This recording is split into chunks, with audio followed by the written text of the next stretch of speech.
Forfeiture of shares. My dear students, I am Kumar A.N. Shahdeo. मेरा नाम doctor Kumar A.N. Shahdeo है, HOD commerce, Marwari college Ranchi, A constituent and autonomous unit of Ranchi university Ranchi. आज हम लोग corporate accounts के अंतर्गत जो टॉपिक लेने जा रहे हैं वो है फोरफीचर ऑफ शेयर्स, जिसको हिंदी में अंशों का हरण या अंशों की जब्ती कहते हैं। My dear students, industrial revolution 1753 में जब इंग्लैंड में हुआ, मैनचेस्टर और लिवरपूल में बड़े बड़े फैक्ट्रीज़ बने, तो उसके साथ ही दुनिया को ये पता चल गया कि अब व्यापार करने के लिए बहुत बड़े पैमाने पे पूंजी की आवश्यकता होगी, और पूंजी का सबसे बढ़िया स्रोत जो है, लॉन्ग टर्म कैपिटल का जो सबसे बढ़िया सोर्स है, वो इशू ऑफ शेयर्स है। लेकिन जैसे कि आप लोग जानते हैं कि कहा जाता है कि commerce is a gentleman subject. यहाँ बहुत साफ सुथरा काम करना पड़ता है। जैसे क्रिकेट को जेंटलमैन्स गेम कहते हैं, वैसे कॉमर्स जेंटलमैन सब्जेक्ट है। तो यहाँ हर चीज़ में ईमानदारी, निष्ठा, समर्पण और प्रतिबद्धता दिखानी पड़ती है, और सबके प्रति न्याय होना चाहिए। तो जो शेयर होल्डर्स इन्वेस्ट करते हैं, पैसा लगाते हैं कंपनी में, जब हम लोग सिर्फ शेयर्स बोलते हैं तो वो इक्विटी शेयर का बात होता है, या हम लोग मीन करते हैं ऑर्डिनरी शेयर्स को। और जो ऑर्डिनरी शेयर होल्डर होते हैं वही वास्तव में कंपनी के मालिक होते हैं, मेंबर्स ऑफ द कंपनी कहलाते हैं वो लोग। तो जब शेयर्स में पैसा लगाते हैं लोग, तो कुछ बहुत लोग ऐसे रहते हैं जो किसी कारणवश पूरा पैसा नहीं पेमेंट कर पाते हैं समय से। तो कंपनी को तो पैसा चाहिए, पूंजी चाहिए। तो articles of association of the company जो होता है, वो कंपनी को ऑथराइज़ करता है, बोर्ड ऑफ डायरेक्टर्स को ऑथराइज़ करता है कि वो उनको नोटिस दें, किनको, जो शेयर होल्डर्स पूरा पेमेंट नहीं कर पाए हैं, डिफ़ॉल्टर हो गए किसी कारणवश। कोई भी अपनी मर्ज़ी से डिफ़ॉल्ट नहीं करता है, कोई ना कोई कठिनाई रही होगी उनके साथ, इसलिए उनके साथ सख्ती नहीं बरती जाती है। शिद्दत से ये कोशिश की जाती है कि उनके प्रति पूरा न्याय हो। इसलिए बोर्ड ऑफ डायरेक्टर्स उनको नोटिस देता है पहले कि आपका अलॉटमेंट बाकी है अभी, या फर्स्ट कॉल का पैसा बाकी है देना, या सेकंड कॉल अनपेड रह गया है, फाइनल कॉल अनपेड रह गया है, उसका पैसा आप दे दें।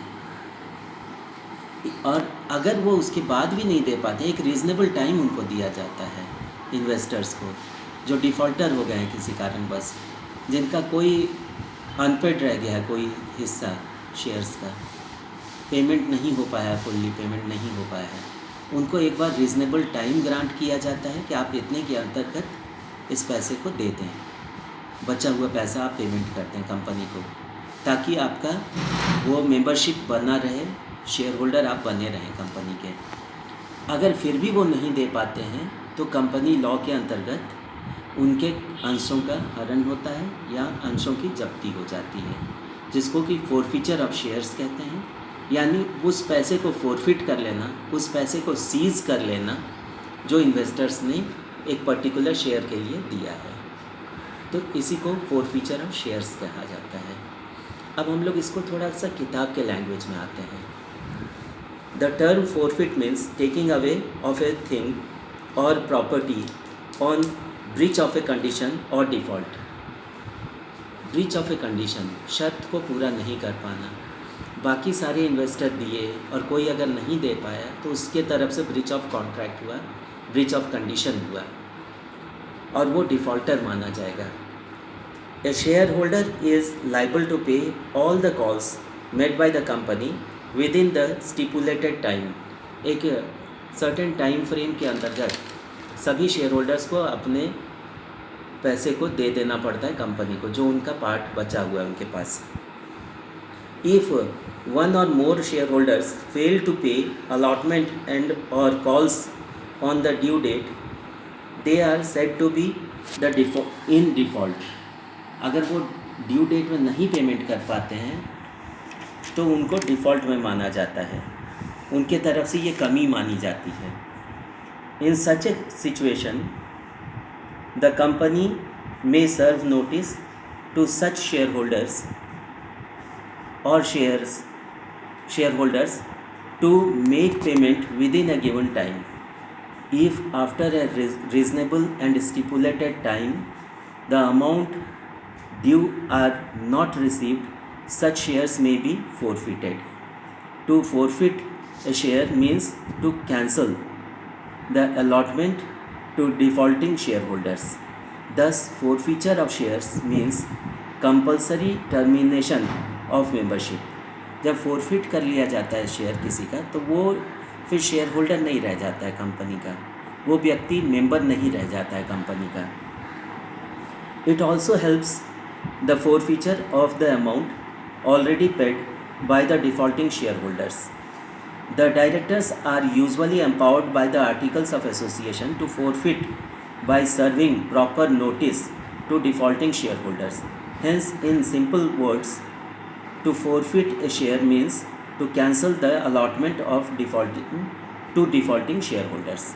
जैसे कि मैंने पहले ही कहा था कि अगर उनके तरफ से कोई कमी रह जाती है तो कंपनी लॉ जो है वो डायरेक्टर्स को अधिकृत करता है कि वो उनको रीज़नेबल नोटिस दें, रीज़नेबल टाइम दें, और अगर तब भी वो नहीं पे कर पाते हैं वो, तो उसके बाद वो उनका शेयर जो पार्ट वो पेमेंट किए हैं उसको फोरफिट कर लिया जाए, उसको जब्त कर लिया जाए. ये कंपनी का अधिकार है.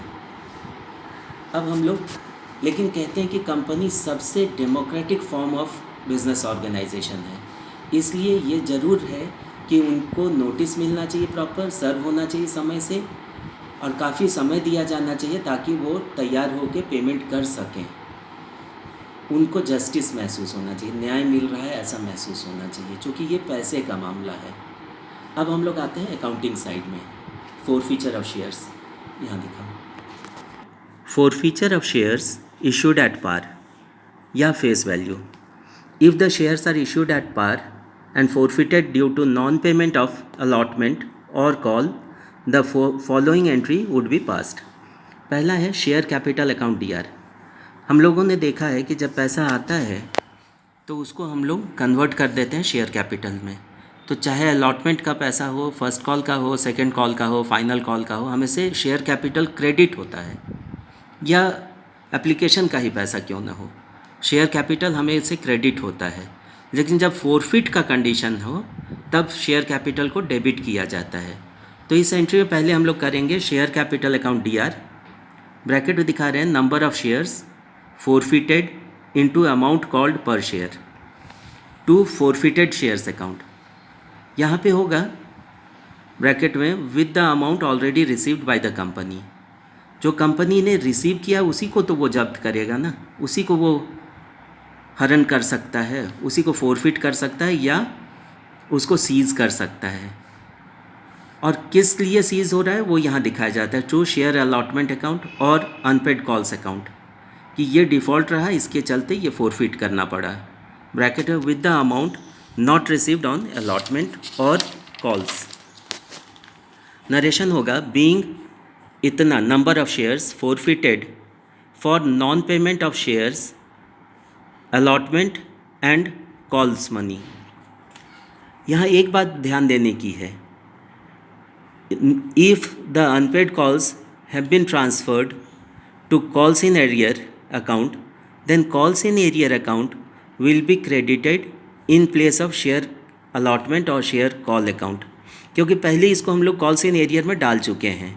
इन case of forfeiture then the entry will be, इस कंडीशन में एंट्री इस तरह से होगा, share capital account DR number of shares into called up value per share to forfeited shares account amount received to calls in arrears account amount due but not paid by the investor.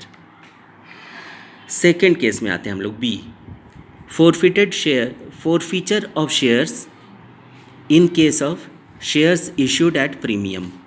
Premium मतलब face value से कुछ अधिक पे अगर हम लोगों ने issue किया है तो ये एक महत्वपूर्ण कंडीशन हो जाता है, इसको समझें. On forfeiture of shares originally issued at premium there may be either of the following situations. पहला सिचुएशन हो सकता है share premium received on forfeited shares according to section 52 of the Companies Act 2013 होगा। Share premium once collected can not be cancelled even if these shares are forfeited, क्योंकि वो हम लोग ले चुके हैं share premium. The amount of premium already realised on such forfeited shares must remain in securities premium reserve account. ये जो पैसा हम लोगों ने लिया था इसको हम लोग यहाँ रखेंगे, securities premium reserve account. It should not be transferred to forfeited shares account, उसमें नहीं जाएगा। इसमें अकाउंटिंग एंट्री देखें आप। The accounting entry will be the same as the one passed in case of shares issued at par. Second, share premium not received on forfeited shares. जो forfeit कर रहे हैं हम लोग शेयर्स, उस पर शेयर प्रीमियम हम लोगों को मिला नहीं था इस कंडीशन में। If the shares were originally issued at premium and the premium remains in arrear on forfeited shares, the amount of such premium should be cancelled. The reason is that at the time of allotment or first call, as the case may be, security premium account must have been credited. For cancelling the amount of premium not received on forfeited shares, इसमें security premium account should be debited। चूँकि यहाँ देखें आप entry share capital account DR, share capital जब भी forfeit करना होता है तो डेबिट करते हैं इसको, ब्रैकेट है with amount called up into number of shares forfeited.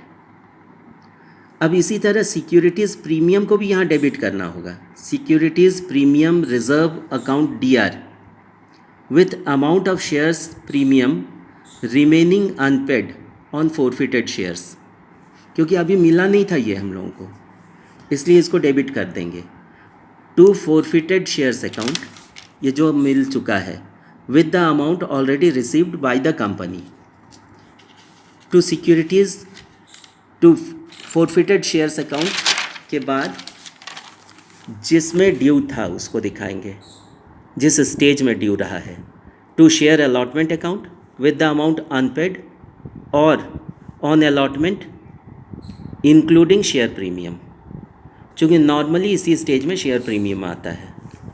To share capital account, to share calls account, to share calls account with the amount unpaid on calls. Narration होगा being forfeiture of number of shares, इतना shares, for non payment of इतना calls. ये call मतलब first call हो, second call हो, final call हो, उसको दिखा देंगे यहाँ पे। कंपनी फॉर्म ऑफ बिज़नेस जो है वो बहुत सीरियस चीज़ है, उसमें बहुत से लोगों का पैसा लगा होता है और कोई काम रुकना नहीं चाहिए। हम लोगों का पर्पस है, इन्वेस्टर्स से हम लोगों ने पैसा लिया है, वो कैपिटल के फॉर्म में हो या लोन के फॉर्म में हो। जैसे ही हम लोग पैसा ले लेते हैं उसके साथ ही उनका एक्सपेक्टेशन हो जाता है कि उनको रिटर्न मिलेगा, रिटर्न मिलना भी चाहिए। अगर शेयर्स है तो उसके बदले डिविडेंड मिलता है, अगर डिवेंचर्स है उसके बदले में इंटरेस्ट मिलता है। अगर इन्वेस्टर्स ने पैसा दिया है तो उसमें से बहुत थोड़ा सा वर्क रहता है, बहुत थोड़ा सा से लोग ऐसे होते हैं जो डिफ़ॉल्टर हो जाते हैं, उनका शेयर्स कंपनी ने फोरफिट कर लिया है। पर फोरफिट क्यों किया? क्योंकि वो लोग समय पे नहीं दे पाए, रिमाइंडर देने के बाद भी नहीं दे पाए, यानी बोर्ड ऑफ डायरेक्टर्स ने जो नोटिस दिया कि आपका डिफ़ॉल्ट है, आपका पेमेंट नहीं आया है, अनपेड रह गया है अलॉटमेंट में या किसी कॉल के स्टेज में, तो आप अपना जो ड्यू है उसको पेमेंट करते हैं और उनको रीज़नेबल टाइम भी दिया जाता है। यह इंश्योर कर लिया जाता है कि उनको मिल जाए नोटिस और वो उनके पास इतना समय रहे कि वो दे पाएँ। रिजनेबली। अगर उसके बाद भी नहीं दे पाते हैं इन्वेस्टर्स, तो उनके शेयर्स को फोरफिट कर लिया जाता है, सीज़ कर लिया जाता है, जब्त कर लिया जाता है, उनके अंशों का हरण हो जाता है। यानी वो पोर्शन जो इन्वेस्टर्स दे चुके थे कंपनी को, उसको कंपनी जब्त कर लेती है। पर पर्पस क्या है? पर्पस ये है कि उसके जगह दूसरे लोगों को वो शेयर्स दे दिए जाए, सेल कर दिया जाए शेयर्स का, और पैसा आ जाए कंपनी का, ताकि कंपनी आराम से काम कर सके और समय पे प्रोडक्शन हो, समय पे सेल हो, समय पे उसका रिटर्न आए, और समय पे जो शेयर होल्डर्स हैं, डिविडेंड या डिवेंचर होल्डर्स हैं, उनको शेयर होल्डर्स को डिविडेंड दिया जा सके, डिवेंचर होल्डर्स को इंटरेस्ट दिया जा सके। तो शेयर्स पूरी तरह बिक जाए, इसके चलते जो फोरफिट किए हुए शेयर्स होते हैं उनका नियम है कि उसको तुरंत रीसेल कर दिया जाता है, जिसको कि री इशू कहा जाता है। अब इसमें देख लें, री इशू ऑफ फोरफिटेड शेयर्स कहलाता है ये। इसमें बुक के लैंग्वेज में अगर हम लोग जाएं, कानून के हिसाब से अगर हम लोग जाएं, तो कहता है company is empowered to reissue its forfeited shares if authorised by the articles of the association, articles of association.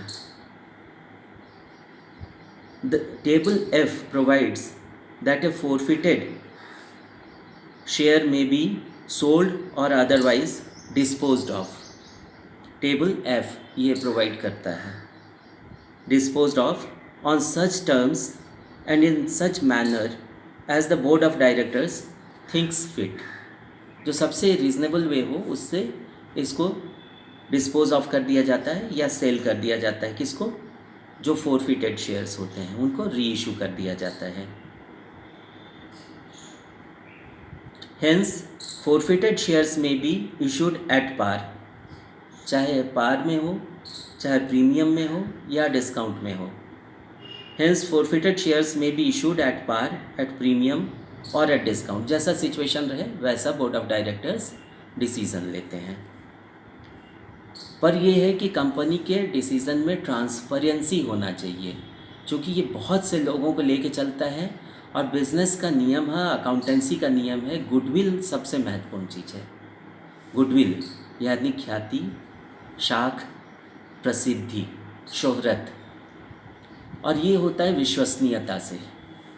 Goodwill, name, fame, good name जो होता है वो होता है रीज़नेबल, जो उसका ट्रस्ट को मेंटेन किया जाता है, उससे ही लोग बंधे रहते हैं, उससे ही लोगों का विश्वास बना रहता है। तो री issue of forfeited shares amounts to sale, ये सेल है शेयर्स का। It is not allotment of shares, दोनों में फ़र्क है। जो शुरू में रूटीन काम हो रहा था कि पहले फ्लोट किया गया शेयर्स को मार्केट में, लोगों ने उसमें एप्लीकेशन दिया कि हमको इतना शेयर लेना है, फिर एप्लीकेशन मनी को हम लोग ट्रांसफ़र कर देते हैं शेयर कैपिटल में या क्रेडिट कर देते हैं शेयर कैपिटल में, फिर अलॉटमेंट का मनी ड्यू होता है, मांगते हैं इन्वेस्टर्स से, अलॉटमेंट का पैसा आता है, उसको भी हम लोग ट्रांसफ़र करते हैं शेयर कैपिटल में या क्रेडिट कर देते हैं शेयर कैपिटल में। फिर फर्स्ट कॉल मनी मांगते हैं शेयर कैपिटल फॉर्म करने के लिए, सेकंड कॉल मनी मांगते हैं, फाइनल कॉल मनी मांगते हैं इन्वेस्टर्स से, और अगर ड्यूली पेड हो रहा है तो वो हम लोग उसको शेयर कैपिटल में ट्रांसफ़र करते चले जाते हैं, और इस तरह फुल्ली पेड शेयर्स होता है, कैपिटल फॉर्मेशन होता है, पूंजी निर्माण, जो व्यवसाय के लिए सबसे ज़रूरी चीज़ है, वो नॉर्मल कोर्स होता है। क्योंकि कैपिटल फॉर्मेशन जब टाइमली होगा तभी कोई बिज़नेस सक्सेसफुल होगा, और कैपिटल फॉर्मेशन होगा तभी बिज़नेस का पर्पस भी सॉल्व होगा। कहते हैं बिज़नेस एक सीरियस चीज़ होता है, उसमें वही किया जाता है जो हम लोग कह रहे हैं, इसीलिए तो कॉमर्स को जेंटलमैन सब्जेक्ट कहते हैं। इसमें किसी तरह का छुपाव दुराव नहीं होता है, कंप्लीट ट्रांसपेरेंसी होता है, लोगों को विश्वास में लेके उनको पूरी बात बता के काम किया जाता है। Therefore rules relating to allotment of shares do not apply with री इशू ऑफ फोरफिटेड शेयर्स। इसका रूल जो है अलॉटमेंट ऑफ शेयर्स का, वो यहाँ पे री इशू ऑफ फोरफिटेड शेयर्स में अप्लाई नहीं होता है। Important rules regarding reissue of forfeited shares are as under. पहला point, there is no bar to reissue the forfeited shares at par or at premium.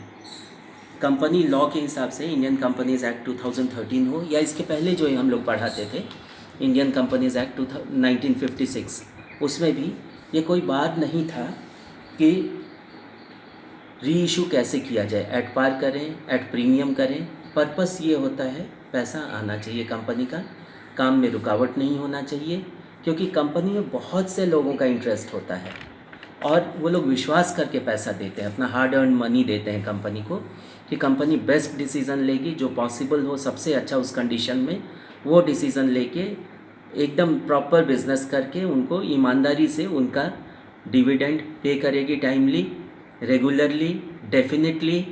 और अगर लोन कैपिटल लिया है company ने, डिवेंचर्स लिया है, डेट कैपिटल लिया है, तो भी उनको इंटरेस्ट टाइमली देंगे डिवेंचर होल्डर्स को। ये टाइम, ऑनेस्टी, डिसिप्लिन, गुडविल, ये कंपनी के लिए बहुत ज़रूरी है, तभी बड़े कंपनीज़ चलते हैं, बड़े कंपनीज़ और बड़े होते हैं, लोगों का ट्रस्ट रहता है इसमें। Second point, to forfeit shares, the forfeited shares may be reissued at a discount, provided that the discount must not exceed the amount actually received on those shares at their first issue, that is forfeited shares. कहने का मतलब ये हुआ कि shares को discount में भी issue किया जा सकता है, अगर ज़रूरत हो, सिचुएशन वैसा हो मार्केट का, तो डिस्काउंट में भी इशू किया जा सकता है, पर डिस्काउंट कितना हो, रीज़नेबल हो, 2%, 5%, 10%, ऐसा भी कोई डिफाइंड नहीं है। पर ये ज़रूर कहा गया है कंपनी लॉ में कि डिस्काउंट इतना अधिक ना हो जितना हम लोगों ने पैसा सीज़ किया है, फोरफिट किया है, उस अमाउंट्स को एक्सीड ना करे। फोरफिटेड अमाउंट को किसी भी कंडीशन में डिस्काउंट एक्सीड ना करे। Third, the discount allowed by the company on री issue of forfeited shares is debited to share forfeited account. यहाँ जो डिस्काउंट हम लोगों ने अलाउ किया है कंपनी को ऑन री इशू, कंपनी के द्वारा ऑन री issue of forfeited shares is debited to share forfeited account. क्योंकि जब फोरफिट करते हैं हम लोग, तब क्या लिखते हैं, तब क्या एंट्री पास करते हैं, तब जर्नल एंट्री हम लोग क्या बनाते हैं, तब याद होगा कि जर्नल एंट्री हम लोगों ने किया था share capital account DR to share forfeiture account या टू फोरफिटेड शेयर्स अकाउंट। तो वहाँ हम लोगों ने उतना पैसा रखा है। तब जब डिस्काउंट अलाउ करते हैं हम लोग, यानी कंपनी जब डिस्काउंट अलाउ करती है at the time of re issue of forfeited shares at discount, तो discount on issue of shares को हम लोग डेबिट करते हैं यहाँ पे। इसी को ये पॉइंट क्लियर कर रहा है, the discount allowed by the company on री issue of forfeited shares is debited to share forfeited account. यहाँ शेयर फोरफिटेड अकाउंट बोल रहा है, ये फोरफिटेड शेयर्स अकाउंट हो सकता है, शेयर फोरफीचर अकाउंट हो सकता है, बात एक ही है। लेकिन शुरू से जो टर्म हम लोग यूज़ किए हैं पूरे क्वेश्चन में वही टर्म हम लोग यूज़ करेंगे, न्यूमेरिकल का यही नियम है।